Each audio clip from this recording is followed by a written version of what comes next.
বা এই সরকার চিন্তা করে নাই আমরা এটার পার্ট কি পার্ট না। বিএনপি চিন্তা করেছে এটির মাধ্যমে জনগণের কতটুকু উন্নয়ন হবে, এই 17টি গোল কিভাবে কাজ করে।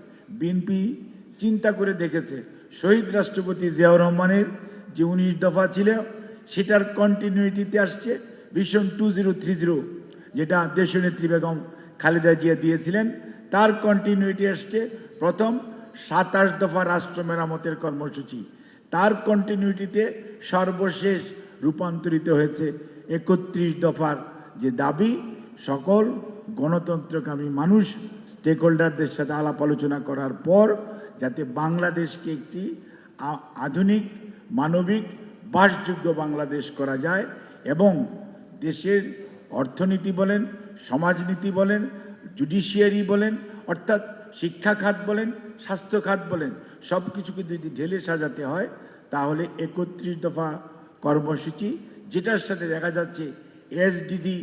তো জিয়াউর রহমান স্যার যখন 19 দফা বলেছিলেন তখন এমও ছিল না, এসও ছিল না, কিন্তু তারপরে ভিশন 2030 যখন হয়েছে, হ্যাঁ, তখন এসডিজি কেবল প্রণীত হয়েছে। কাজে অর্থাৎ বিএনপির চিন্তা ভাবনা, আমি যে কথাটির জন্য এই কথাটি বললাম সেটি হচ্ছে যে বিএনপি সবসময় প্রো পিপুল চিন্তা করে, বিএনপি দেশের মানুষের কথা চিন্তা করে, দেশের সামগ্রিক উন্নয়নের কথা চিন্তা করে।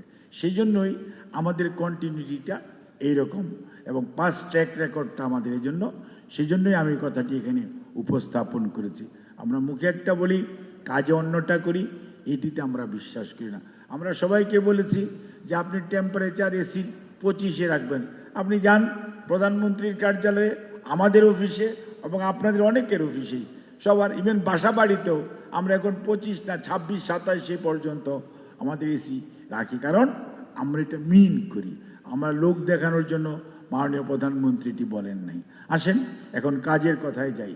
প্রথম শুরু করি আজকের যে বিশেষ চাহিদা সম্পন্ন যে মানুষগুলো আছে তাদেরকে নিয়ে যদি আমরা শুরু করি তাহলে আমাদের বর্তমান সরকারের ডিসেবিলিটি, এই ডিসেবিলিটির কনজেনিটাল ডিসেবিলিটি আছে, ডেভেলপমেন্টাল ডিসেবিলিটি আছে, আয়াট্রোজেনিক ডিসেবিলিটি আছে, কোনো অসুখ হওয়ার পরে ডিসেবিলিটি আছে, এবং পরবর্তীতে এই গ্রুপ অফ পিপুলকে হাউ টু রিহেবিলিটেট এবং তাদেরকে কি এডুকেশন দিবেন। কাজ আমাদের প্রত্যেকটা কর্মসূচিকে এখন এমনভাবে করা হচ্ছে যে তাকে এডুকেশন দিবেন, নট অনলি ফর্মাল এডুকেশন, তাকে ভোকেশনাল ট্রেনিং এডুকেশন, এবং তার সাথে he or she needs to have get the skill, এবং স্কিলের পাশাপাশি তাকে কিভাবে রিহেবিলিটেট করা যাবে পার্টিকুলার ক্ষেত্রে।